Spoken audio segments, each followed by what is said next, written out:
Thanks, Richard. I always start this question out. How many people actually do hair transplants in this room? Okay, great.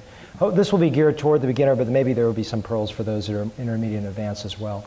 Disclosures, I've got a couple books out, and I've got a third volume coming out in about 6 weeks as 80 chapters. So, disclosure on that. I begin with this slide because it seemingly is boring in terms of the Norwood classification, but it is absolutely important because it takes 10,000 hours, Malcolm Gladwell talks about, to get to understand unusual patterns. And I talk about a situation where I was in San Diego for the Aging Face course a couple years ago, and a colleague was sitting next to me, and he said, you know, I can spot a fake transplant a mile away. And I said, in front of you is a gentleman with a hair system or a hair piece, and the one to the right is a crown transplant. And he said, there's no way, I don't even see that. And I said, yeah, it takes years to understand. Your level of unnaturalness is here. My tolerance is much, I see everything that looks slightly off. And you have to understand, go look at different balding patterns so you don't create one that does not exist in nature. So it's really, really important. Easy slide, donor dominance concept, Norman Ohrenreich found in the 1950s was the idea that hair that's genetically programmed not for loss in the back of the head moved forward would retain those characteristics and not be lost.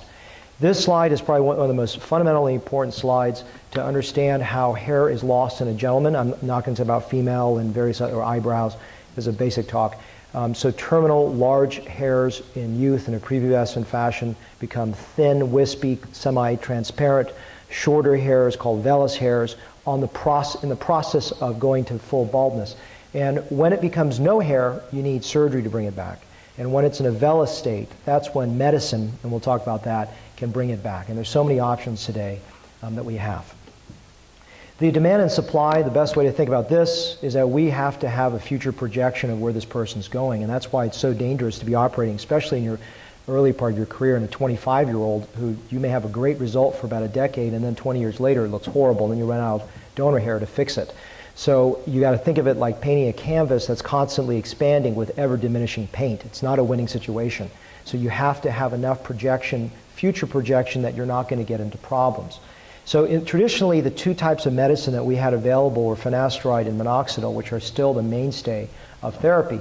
But today we have some exciting other ways to do things. I believe that the laser light therapy truly does work as an adjunct. I use that as a supplement to this. And again, I'm using all of these technologies to manage patients that are in that vellus state and bring them back toward a terminal hair to at least a certain extent, and push back that equilibrium toward a younger state. Remember, when it's gone, these medicines are not doing anything. So I'm very aggressive with that 20 or 30-year-old person.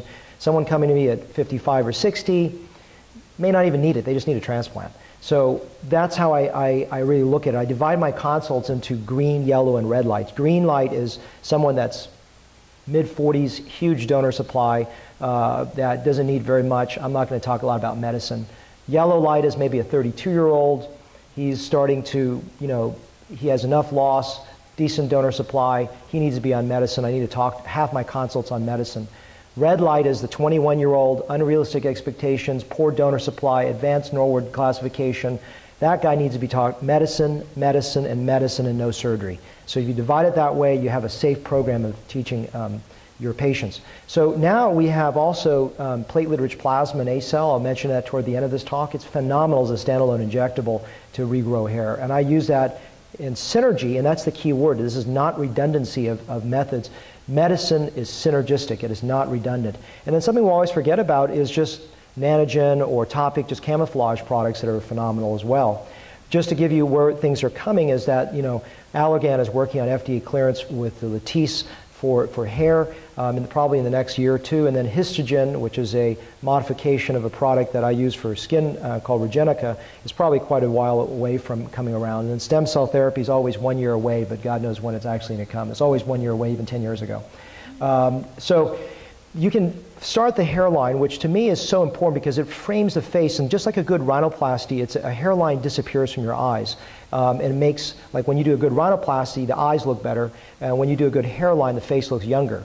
So that's the key with it. And I don't use a rule of thirds. I like to talk about a frame. And so the frame element is a transition from the vertical to the horizontal plane. It's just that junction at 45 degrees. That's the lowest acceptable point. You clearly want to make that higher if you're dealing with someone with more advanced hair loss, which is a separate topic to what I'm talking about today. different shapes based on shape of the head, gender, ethnicity, etc. I run a course in St. Louis. This year will be November, and it's really, I don't take honorarium or anything, so there's no disclosure, except I do lose money doing this course. I love the course, and so I love teaching, and so, you know, there's one thing of drawing on a styrofoam head, but what I realized is I get a group of 5 people together. One person will look at the donor supply, the curl contrast ratio. They'll look at the degree of recession, the gender, ethnicity, age, then draw the hairline. And then see if that hairline, first of all, even makes sense on a basic level, and then I want to make sure it makes sense on an advanced level. And even if you're not advanced, that challenge of thinking is so good that it makes you think in a very Socratic method of how to do beautiful hairline work, specific to that person, and again, gender, age, ethnicity, degree of hair loss, facial shape, and various other factors, color, contrast ratio, curl, all those factors are all important when you design a hairline. The other thing that's interesting is I was having a patient recently, and he said, you know, I haven't had hair loss, but something bothers me about my hair. And I said, yeah, you know, I hate to tell you this. Have you not had a transplant? He says, no. I said, something about the pattern looks totally off. And I couldn't figure out what it was. He hadn't had a transplant, didn't have a flap. So I was just evaluating. I said, oh my God, I saw a facelift scar here. So I said, you had a facelift. So his pattern, this was farther back than where this was, and the pattern did make sense. Probably 99% of you guys out here that don't do hair transplants would never have noticed that, but something just caught my eye, was off. So your temporal to frontal area has to match, and that's important. Another thing I noticed when I'm working with students drawing hairlines is they'll draw a beautiful hairline in the front, and it's off. Like I was doing a consult, and Mina, who works with me as a physician, and she does initial hairline design, then I come in and look at it. I came in, I looked at her design, I said, oh my God, this is so off. So I didn't say anything, I just sort of fudged it off and remarked it, and then she started to laugh, and she says, you know, the patient redrew it. The patient didn't like it, drew it down like this, and I can tell you again, you may never notice it's fake, but that slight angulation, hairlines on the profile view must slope up or be flat. They never slope down unless it's fake. The other thing that's important is that when you're looking at a hairline, you want to make sure that you see it from a flattened perspective, because the architecture of the scalp topography can render it off. So I will always look a little more carefully when I'm seeing this, and use a mirror that helps flatten it. The other thing I just came up with is closing one eye, because then you're going to take away that three-dimensional perspective and see if it's flat. Do that early in your design work so that you don't want to sit there for 15 minutes drawing a hairline and realize the whole thing's off. So you need to marry the perfection of the two-dimensional view from the perfection of the 3D world, because either the patient's going to get a photograph of themselves, look at themselves in the mirror, or someone's going to shake their hand, and you need to look at a result that brings almost symmetry from those two worlds. What's so important, why I'm so passionate about hair restoration, is that it's not boring. It is not tedious. It is not laborious. It's fun. And to understand hair, you must understand how to design it. And that's where I'm going to focus this talk. And I'm not going to give you a step-by-step how to do it, because it's exquisitely boring. I want to talk about how to design hair. And that's what's fun. So you need to understand topography, how hair grows differently in each part of the head. And if you have to understand where the mid-scalp is, where the lateral crease is, where the vertex transition zone is, where the crown is, and hair grows differently in each of these areas. And if you don't understand that, look at a gentleman who has a closely cropped hair that does not have any hair loss, which would be a Norwood 1 or 2. And then you're going to see how hair just transitions. There's no abrupt transitions. When you see my design work in a moment, you're going to see that nothing goes like this. If you make abrupt transitions, it looks fake. And I made this simplification in my book to have you understand it better, is think of the head like a box. There are horizontal planes, vertical planes, and transitional planes. And if you think of it that way, you'll understand the hairline, as I mentioned earlier, is a transition from a vertical to horizontal plane in the front. The vertex transition zone is a transition from a horizontal vertical plane to the crown. And the lateral crease is from the mid-scalp over to the lateral humps, or the temporal hair-bearing tissue. And if you think of it that way, you'll design hair that makes sense for the patient based on those geographies. And this is to show you on a drawing that how the angles are all different, and that each one slopes differently, etc. Recipient site creation. Besides the hairline, the design of the recipient sites, where the grafts are going to be placed into, is really the highest art form of beautiful hair work. You can make it with needles, which I do. You can make it with micro punch instruments, which I do. And the key is when you're working with a patient, you want to make the angles and distribution natural. So the patient should be in a supine position, because you can get your angles low here. The angles in the hairline need to be exquisitely low, almost never too low. And the crown it's almost never, it should be higher. So it almost has this kind of fanning part going, if you're looking at it from a profile view. The central forelock, if you don't have enough adequacy of volume in the center, both in terms of density and distribution, you're going to have see-through and the person's going to look bald no matter how good your distribution is, so that's important.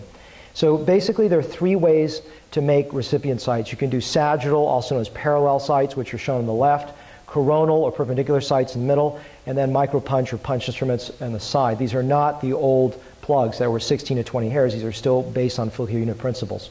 The benefit of the parallel sites is they're easy to make, easy to place, potentially less risk of transection into hair-bearing tissue.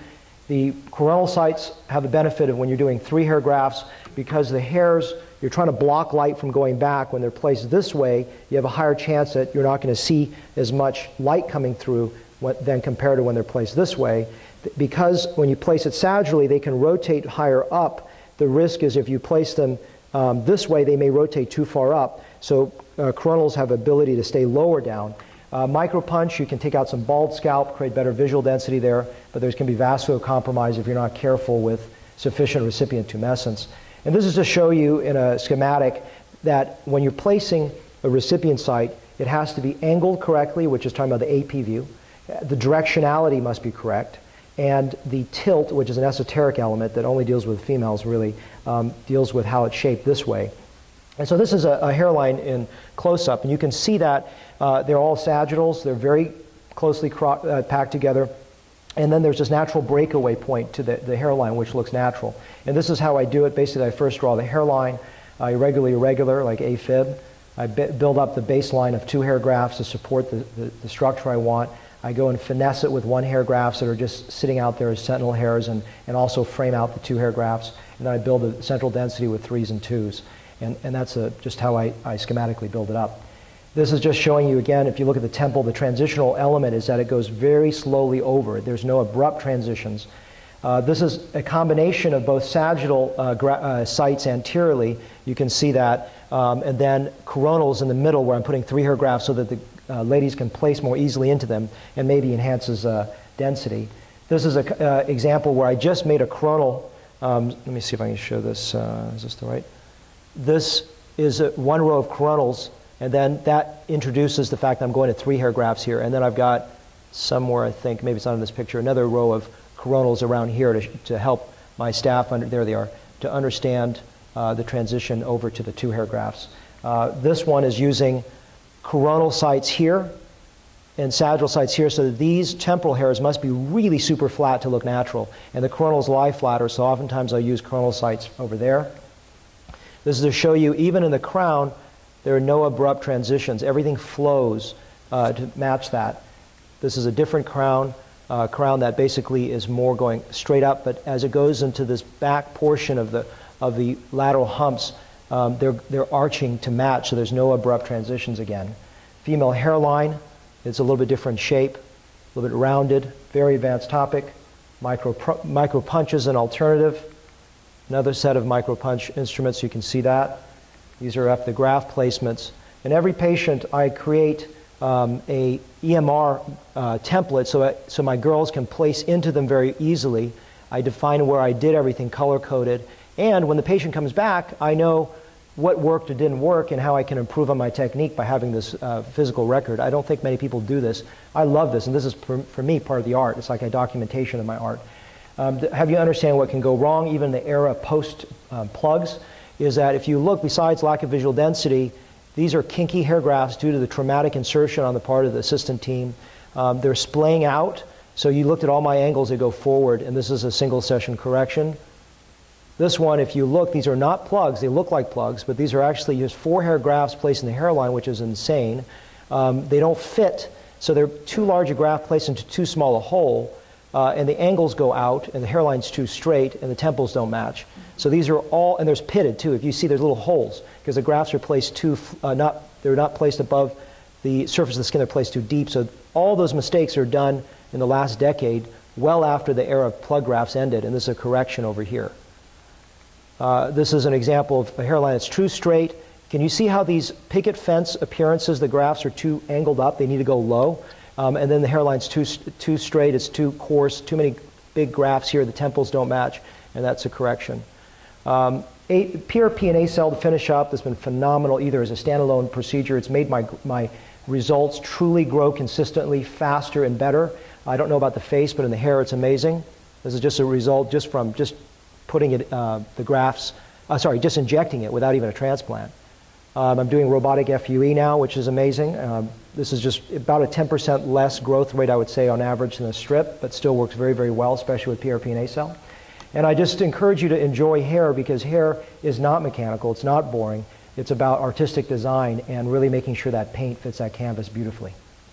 This is just showing, two more things. San Francisco, I'll be teaching a basic course, and this is my course in St. Louis in November. Thank you.